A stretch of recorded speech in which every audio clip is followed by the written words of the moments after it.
जय हिंद। थल सेना दिवस आज 15 जनवरी को है। इस पे भारतीय नौसेना और थल सेना की भी ड्रेस को बदले गए हैं और भारत के ब्रह्मोस को पहला विदेश में भेजा गया है। ईएमआई पे कर्जा पे बेच दिए लोग। और एनटीपीसी ने किस तरह से बेहतरीन ढंग से लड़कों को बर्बाद किया है, इस सब को हम लोग समझते हैं। देखिए, भारत के पहले थल सेना जो प्रमुख थे केएम करियप्पा साहब, बहुत बेहतरीन सेनापति थे। तो इनका जो नियुक्ति हुई थी वो 15 जनवरी 1949 को भारत के पहले सेनाध्यक्ष मिले थे केएम करियप्पा साहब, पहले सीरियस भी थे। इन्हीं के याद में भारत जो है वो 15 जनवरी को थल सेना दिवस मनाता है, जो आज के दिन है।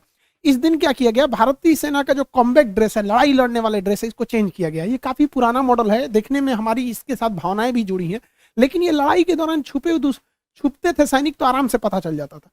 तो सेना में एक क्वालिटी होता है कैमोफ्लाज। कैमोफ्लाज मतलब होता है कि आप छुप सकते हैं, वातावरण के हिसाब से छुप जाना, वो कैमोफ्लाज कहलाता है। तो ये कैमोफ्लाज में अच्छा सेट नहीं होता था, इसलिए भारतीय सेना की ड्रेस को चेंज किया गया। ये झाड़ियों में, पत्थरों पे, रेगिस्तानों में कहीं भी अच्छे से सेटल हो सकता है। इसे डिजिटली हम लोग नया डिजाइन किए हैं। इसे डिजाइन करने का काम जो किया है national institute of fashion technology जो है चेन्नई, इसने बनाया है। ये काफी सोच समझ के इस ड्रेस को बनाया गया। ये ड्रेस काफी हल्का है, गर्मी के दिन में इससे ज्यादा गर्मी नहीं लगेगी, पसीना को वगैरह ज्यादा नहीं होगा। ठंडी के दिन में ना ही इसमें बहुत ज्यादा ठंड लगेगा, यानी दोनों में इको फ्रेंडली हो जाएगा, क्लाइमेट फ्रेंडली होगा। इस पे डिजिटल पैटर्न्स को बनाए गए हैं ताकि हर तरह जगहों में ये छुप जाए। 15 तरह के अलग अलग क्वालिटी के कपड़ों में से मर्ज करके इसे बनाया गया है, अलग अलग कैटेगरी के। ना ये सूती है, ना नाइलॉन है, ना कुछ है, एकदम स्पेशल कैटेगरी के 15 अलग अलग टाइप के हैं। 8 अलग अलग डिजाइन थे जिसमें इसको फाइनलाइज किया गया। इसमें अलग अलग टाइप के 4 पैटर्न है, 4 अलग अलग पैटर्न को मिला के इसे फाइनली बनाया गया है, जो इस बार शोकेस किया गया था हमारे परेड पे ही। जो थल सेना का 26 जनवरी का परेड तो अभी बाकी है, बट थल सेना दिवस में जो परेड होता है उसमें इसे शामिल किया गया, तो वो इस टाइप का दिखेगा यहाँ पर। तो ये काफी ज्यादा, देखिए, दिखने में आपको अलग टाइप का लग सकता है क्योंकि हमें इस टाइप की ड्रेस देखने की आदत नहीं है, लेकिन दुनिया के अन्य देशों के कंपेयर करके ही इसे बनाया गया। ये मॉडर्न आज के 21वीं सदी के लिए ये एकदम परफेक्ट है। इसमें कई सारे चेंजिंग है। पहले के ये जो ड्रेस थे ये रेगिस्तान में छुपेंगे तो स्पष्ट दिख जाएंगे। दूसरा, इसमें इन करना होता था शर्ट को, और 3 बटन ही आपके दिख सकते हैं, 3 से ज्यादा बटन नहीं दिख सकते। आप चाहे एनसीसी किए होंगे या फिर सेना में होंगे तो 3 बटन ही ऊपर के दिखते थे। अब जो आएगा उसमें इन करने की झंझट नहीं रहेगी।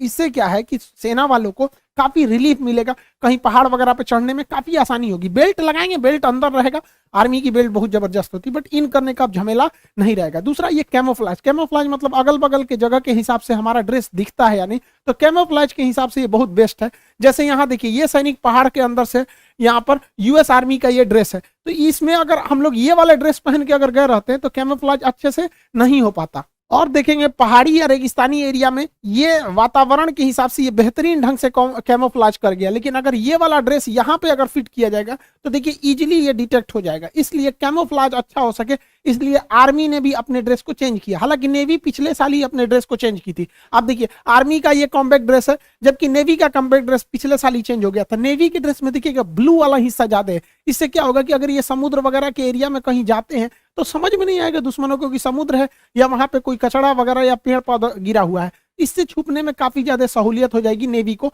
नेवी पिछले साल ही अपने ड्रेस को चेंज कर चुकी है। एयरफोर्स के ड्रेस को तो चेंज करने की जरूरत नहीं, वो लोग तो फाइटर प्लेन के अंदर रहते, वो जी सूट पहने रहते हैं। मेक इन इंडिया प्रोग्राम को बढ़ावा देने के लिए भारत सरकार ने लगभग 50,000 करोड़ के डील को कैंसिल कर दिया जो विदेश से आने थे, उनको अब स्वदेशी तौर पे अपनाया जाएगा। जिसमें सबसे पहला झटका अमेरिकी कंपनी को लगा है जिसका नाम है बोइंग कंपनी का P-8I पोसाइडन जहाज। अमेरिका बहुत ज्यादा काटसा एम के तहत भारत को कह रहा था कि S-400 मत लो, कमाओ, हेलीकॉप्टर मत लो, तो भारत सरकार ने भी ना मना कर दिया, जो ससुर हम तोरे नहीं लेंगे यहाँ पर।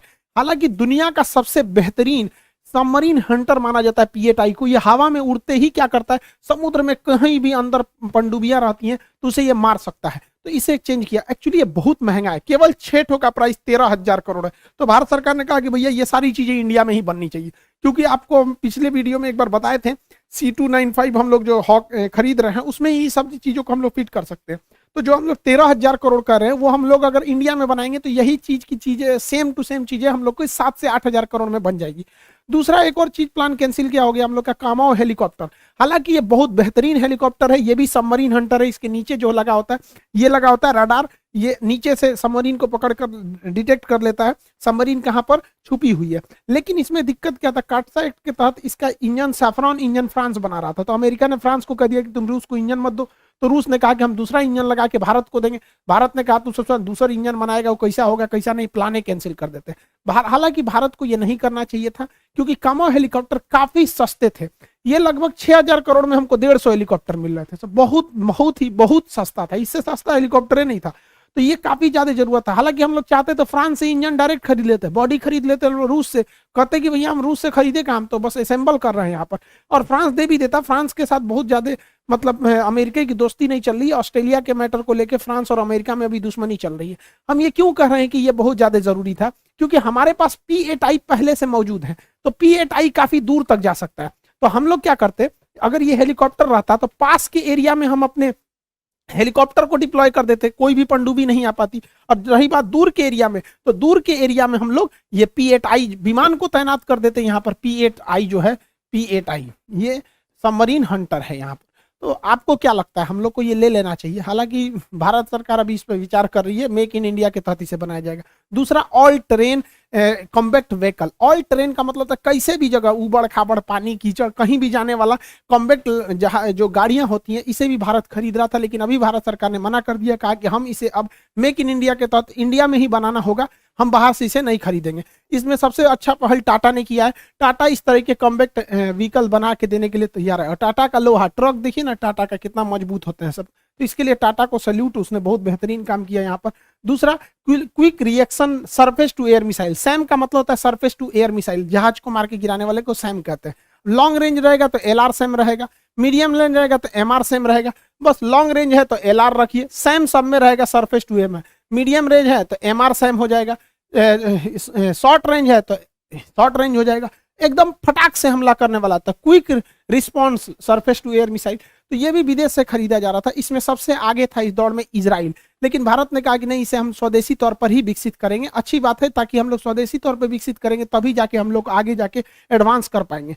इसमें सबसे बड़ी कामयाबी मिली है ब्रह्मोस की। ब्रह्मोस दुनिया के सबसे तेज चलने वाली क्रूज मिसाइल है। इसको हम लोगों ने पहली बार विदेश में बेचना चालू कर दिया, और वो भी जिस देश को बेच रहे हैं उसे हम लोग ने कर्जा पे दे दिया कि भैया किस्तों में पैसा देना। तो ब्रह्मोस मिसाइल का रेंज जो है, अभी हमारे पास 290 किलोमीटर का रेंज है, लेकिन भारत MTCR का सदस्य हो गया है। जो भी देश MTCR का सदस्य नहीं है, मिसाइल टेक्नोलॉजी कंट्रोल रिलम, जो इसके सदस्य हैं, वही 300 किलोमीटर से ज्यादा मारक क्षमता की मिसाइलों को बना सकते हैं और बेच सकते हैं। तो भारत अब इसका सदस्य बन चुका है, लेकिन जब ब्रह्मोस बनाया जा रहा था तो उसका सदस्य नहीं था। तो हम लोग इस ब्रह्मोस मिसाइल को बेच रहे हैं। तो ये क्या चीज है भैया, इसकी स्पीड 3 मैक है। मैक का मतलब होता है ध्वनि से कितना गुना ज्यादा है, 2 मैक का मतलब ध्वनि से 2 गुना ज्यादा है। आप सब लोग को साउंड का स्पीड पता होना चाहिए। 330 मीटर पर सेकंड हम लोग इसको नापते हैं। हालांकि इसकी चाल की खोज लाप्लाक्स ने किया था। क्वेश्चन अक्सर पूछता है, ध्वनि की चाल की खोज लाप्लाक्स ने किया था, इसे V0 से दिखाते हैं। तो मैक का मतलब होता है ध्वनि की चाल से कितना तेज चल रहा है। तो इसकी रफ्तार 3 मैक है, यानी ये ध्वनि की चाल से 3 गुना। तो आप बताइए 330 का 3 गुना करेंगे तो 1000 से पार हो जाएगा यहाँ पर, यानी 1000 हो जाएगा। ये 1000 मीटर पर सेकंड, यानी ब्रह्मोस की चाल 1 किलोमीटर पर सेकंड होती है। 1 सेकंड में 1 किलोमीटर, इतना खतरनाक है। इसी को कहते हैं सुपरसोनिक। सुपरसोनिक का मतलब होता है जो ध्वनि की चाल से तेज चलती है, सुपरसोनिक मिसाइल है। और ये क्रूज मिसाइल है। देखिए क्रूज मिसाइल क्या होती है, ये हवा में पहले जाती हैं और उसके बाद मुड़ जाती हैं, इसे हम कहते हैं क्रूज मिसाइल। क्रूज मिसाइल बहुत ज्यादा दूर तक नहीं जा सकती हैं, लेकिन इसका फायदा ये होता है कि ये 50 मीटर से नीचे रहती हैं, जिस वजह से इसे दुश्मन का रडार पकड़ नहीं पाता है। ये इतने कम ऊंचाई पे होती है, इसलिए पेड़ वाली मिसाइल कहते हैं, ट्री मिसाइल कहते हैं। दुनिया के किसी भी लड़ाई में सबसे ज्यादा काम आती हैं, तो यही वाली मिसाइलें काम आती हैं। दुश्मन को पुल तोड़ना, ध्वस्त करना, ये बहुत ज्यादा जरूरी है। जबकि बैलिस्टिक मिसाइल देखिएगा तो ये दूर तक मार करती है। ये ससुरी पहले अंतरिक्ष में जाती है, या अंतरिक्ष में गया, उसके बाद लौट के आके मारती है, जैसे भारत का अग्नि। तो भैया इसका जरूरत ना बराबर है, और जिस दिन इसकी जरूरत पड़ गई ना, समझिए तृतीय विश्व युद्ध चालू हो गया। तो छोटे मोटे कॉन्फ्लिक्ट में हमें बैलिस्टिक की तो जरूरत नहीं पड़ेगी, क्रूज की ही जरूरत पड़ेगी। तो क्रूज मिसाइल के मामले में सबसे बेहतरीन है ब्रह्मोस। रूस और भारत ने बनाया, और इसको फिलीपीन खरीद रहा है। पूरी दुनिया का रूल है कि कोई भी देश अपने समुद्री सीमा से 200 नॉटिकल मील तक ही वो किसी भी एरिया को वो दावा कर सकता है, वहां पे समुद्र, कोयला, पानी, पेट्रोलियम, मछली को पकड़ सकता है। लेकिन चाइना कहता है कि ना हम 200 नहीं ससुरा, हम 900 किलोमीटर तक कब्जा करेंगे। उसका कहना है ना कि ये दक्षिणी चीन सागर सागर नहीं है, जमीन है, ये हमारा हिस्सा है, बहुत साल पहले ही जमीन था। ससुरा तूने वहां बैल है। इस 9 डैश लाइन कहता है इसको, क्वेश्चन पूछेगा 9 डैश लाइन किस सागर में है? दक्षिणी चीन सागर, दुनिया का सबसे बड़ा समुद्र है। अब यहाँ पे ना जो छोटे छोटे द्वीप हैं सब स्प्रेटले द्वीप और पैरासेल द्वीप, इस पर बताइए अमूमन तो ये होना चाहिए इन सारे देशों का, कहता नहीं उन मेरा है यहाँ पर, इसलिए ये इन लोगों को धमकाते रहता है। इसलिए फिलीपीन जो देश है ये, इसकी राजधानी मनीला है। मनीला जो है एशियाई विकास बैंक का मुख्यालय मनीला में, अंतर्राष्ट्रीय चावल अनुसंधान केंद्र भी मनीला में है। इसका दूसरा सबसे बड़ा द्वीप मिंडनाओ है। तो ये फिलीपीन जो है, फिलीपीन कहा कि भैया हमको ये चाइना की नेवी चली आती है, इस नेवी को मारने के लिए सबसे तगड़ा मिसाइल की जरूरत है। तो भारत से 3000 करोड़ रुपया में, कितना में? 3000 करोड़ रुपए में ये मिसाइल खरीद रहा है। सोचिए 3000 करोड़ कितना बड़ा इनकम है हम लोग के पास यहाँ पे, बेहतरीन 3000 करोड़ मिनटों में आ गया हम लोग के पास। यहाँ पे ब्रह्मोस मिसाइल लेगा और ये एंटी शिप वर्जन होगा। चाइना चिल्लाने लगेगा। अब चाइना के डर से वियतनाम भी कह रहा है हमको भी चाहिए। अब भारत वियतनाम को दे रहा है, चाइना को दे रहा है, तो इंडोनेशिया कर रहा हम कमजोर हो जाएंगे, तो इंडोनेशिया कर रहा हमको भी चाहिए, तो बुरनई कर रहा हमको भी चाहिए यहाँ पे, तो सिंगापुर कर रहा हमको भी दे दे रहे भैया। तो यहीं पे हम लोग करोड़ों रुपए कमा लेंगे इन्हीं देशों के पास में, क्योंकि फिलीपीन के पास दूसरा कोई बचाने वाला है नहीं। तो फिलीपीन लेने वाला है, वियतनाम ले रहा है, इंडोनेशिया, मलेशिया, ये तो कंफर्म है कि भारत से ये मिसाइल ले रहे हैं। इससे हम लोग को करोड़ों का फायदा हो जाएगा। इसके बाद अन्य देश भी इसको खरीदने के लिए इच्छा जताएंगे। और इसके यही नहीं, ये देखिए ये मिसाइल की सबसे बड़ी की खासियत क्या है कि ये मिसाइल सामने से फायर नहीं करती है। पहले हम लोग इसे सामने से फायर करते थे। इस टाइप की मिसाइलों में घाटा क्या होता है कि आपको जहाज का मुंह भी आगे ही रखना पड़ता है। जैसे मान के चलिए उधर दुश्मन का जहाज है, तो ऐसे मिसाइल थोड़ा आएगी, आपको जहाज भी घुमाना पड़ेगा। लेकिन भारत ने इसको इतना एडवांस बनाया है कि आगे अब रखने की जरूरत ही नहीं है। इसमें वर्टिकल लॉन्च है, पहले ऊपर चल जाएगा, उसके बाद कहिए कि किन्ने मुड़ना है। अब मान के चलिए 90 डिग्री चला गया, अब किधरों मोड़ दीजिए, उसको क्या फर्क पड़ता है। लेकिन अगर ऐसे रहेगा तो फिर पीछे तो नहीं मार सकता है, ये कहीं भी रहेगा 360 डिग्री पे मार सकता है। यही वाला खरीद रहा है लोग, पूरी दुनिया का सबसे तेज। और ये क्रूज मिसाइल है बेहतरीन। भारत के पास जो है वो तो स्टील थे, रेडारों में नहीं आएगा। तो हम लोग का नेवल वर्जन तैयार है और एयरफोर्स वाला भी वर्जन तैयार है। तो अगर वो नेवी का खरीदा है तो अगले दिन एयरफोर्स का भी खरीदेगा। एयरफोर्स के अलावा जमीन पर भी मार करने वाला अवेलेबल है, ये भी खरीदेगा वहां पे। अब पानी के अंदर से बताइए तो मिसाइल कहां से आया है? तो पानी के अंदर कोई पनडुब्बी होगी, वही छोड़ी है यहाँ पे। हमारे पास हर टाइप का ब्रह्मोस है। तो भारत पहली बार, बचपन में हम लोग देखते थे भारत खाली हथियार खरीद रहा है, अब इतना खुशी होता है कि भारत हथियार अब बेच भी रहा है। आसियान देशों में ब्रह्मोस बेचने के बाद भारत का अगला टारगेट रहेगा ये ब्राजील और अर्जेंटीना में इसको बेचना। ये अगर इसको बेचेंगे तो हम लोग के पास बहुत ज्यादा डिफेंस को बेच के फायदे हो जाएंगे। देखिए आज वायुसेना ने भी अपना रिपोर्ट को पब्लिक कर दिया। जो हमारे सीडीएस बिपिन रावत सर का तमिलनाडु के कुल्लूर में जो MI-17 V5 हेलीकॉप्टर क्रैश किया था, इसका ब्लैक बॉक्स के जो भी जांच किया गया, इसमें जो भी वॉइस को देखा गया, इसके आधार पर बताया गया कि किसी भी प्रकार का मैकेनिकल या टेक्निकल फेलियर इसमें नहीं देखा गया था। कारण बताया गया कि इसमें अचानक से घना कोहरा इतना तेज छा गया कि पायलट की विजुअलिटी पूरी तरह से खत्म हो गई। और पायलट की विजुअलिटी खत्म होने के बाद ये टकरा गए और एक कैजुअलिटी हुई। हमने अपना एक महान योद्धा को खो दिया, तो उसका एक दुख था। तो अभी क्या हुआ, रिजल्ट आया रेलवे RRB NTPC का। इसने लड़कों को एक नया दुख देके रख दिया। इसने क्या किया है कि कहा था कि 20 गुना रिजल्ट देंगे। इसकी कहानी टोटल सुनिए। 2019 में इसकी वैकेंसी निकली, एग्जाम में नहीं ले रहा था। 2020 में हम लोगों ने speak up for railway SSC का कैंपेन चलाया, तब ससुरा एग्जाम लिया। एग्जाम लेने के बाद क्या किया, रिजल्ट नहीं दिया। फिर दिसंबर 2021 में हम लोग कैंपेन किए, 8 मिलियन ट्वीट किए लोग कि रिजल्ट दो, तो रिजल्ट दिया ससुरा। रिजल्ट में कहा था 20 गुना देंगे, 3 से 4 गुना रिजल्ट दिया है और कह रहा है कि 20 गुना है। कैसे किया? इतना बड़का चोर है ससुराई कि एक लड़का का, एक कैंडिडेट का 4 बार रिजल्ट दिया और उसको 4 जगह गिन रहा है। देखो 4 गुना है यहाँ पे, यहाँ पे। तो ये नौटंकी करके रख दिया। हम इसका एकदम जीता जागता हम आपको लाइव एग्जाम्पल देते हैं। यहाँ पे देखिए, जैसे देखिए PK सर है, मैथ पढ़ाते। पहले ये धनबाद में रेलवे डिपार्टमेंट में थे, नौकरी छोड़ के आए, लड़कों के लिए मैथ वाला बताए। 2019 में अमूमन क्या होता है, पैटर्न जानने के लिए भी फॉर्म भर देते हैं। तो सर भी फॉर्म भरे थे, इनका रिजल्ट 3 जगह दिया है। खुद नौकरी छोड़ के आ रहे हैं, यहाँ भी रिजल्ट दिया है, यहाँ भी दिया है, यहाँ भी दिया है, जबकि सर को कहीं नौकरी नहीं करना। वो अमूमन आदमी ऐसे भर देता था कि चलो पैटर्न को देखना है। और ये 2019 का है, ये 2022 में किसको पता रहता है क्या होगा क्या नहीं रहेगा। तो एक आदमी का 3-3 4-4 जगह रिजल्ट दे रहा है।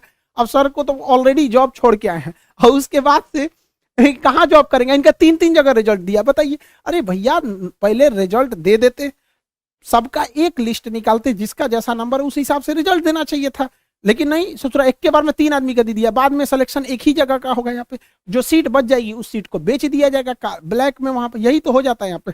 रेलवे वाले भी सब पिकुलियर है, पिकुलियर नहीं वो कहिए पिकुलियर के पावर एन है।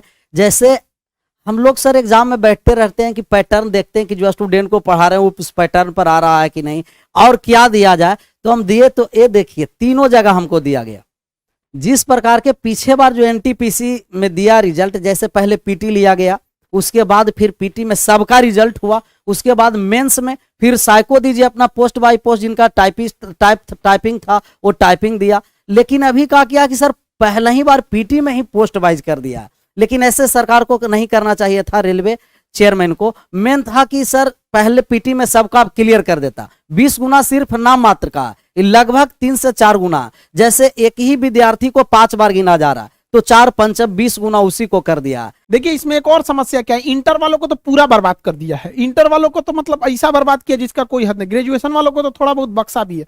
इस वजह से देखिए दूसरा है कि हम लोग जो 3 टीचर पॉलिसी थी कि भाई एक पहले हम पढ़ा देते थे, सारे टीचर पहले एक बार पढ़ाते, फिर दूसरे टीचर आएंगे उसको रिवीजन कराएंगे, तीसरे टीचर आके उससे क्वेश्चन पूछेंगे, और जो ऑफलाइन में आएंगे लड़के उनके लिए तो 4 टीचर पॉलिसी रखे, एक स्पेशल टीचर लाठी लेके खाली पीटने के लिए वहां पर।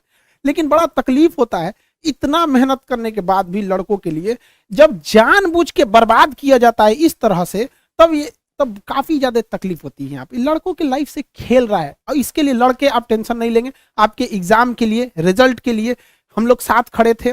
आपका जब फोटो रिजेक्ट किया था, जो काले लड़के थे उनका फोटो रिजेक्ट कर दिया था, 4-4.5 लाख लड़कों का, 3 महीना लड़ा आदमी, लेकिन रिजल्ट वापस लेके आया था, उनका मॉडिफिकेशन लिंक, इसको भी सुधारा जाएगा। और एक स्टूडेंट क्या कह रहा था कि सर आप हम लोग के लिए आवाज उठाइए। अरे यार तुम्हें बोलना पड़ेगा कि स्टूडेंट के लिए आवाज उठाएं, हम किस समय आपकी आवाज नहीं उठाएं।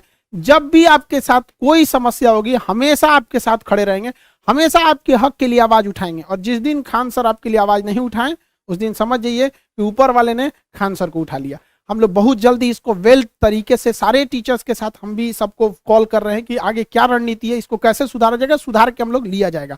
आई होप आप अपना उम्मीद नहीं खोएंगे, आगे फिर से जो नेक्स्ट एग्जाम है उसके लिए भी तैयारी में लगे रहेंगे। मिलेंगे नेक्स्ट क्लास में। जय हिंद।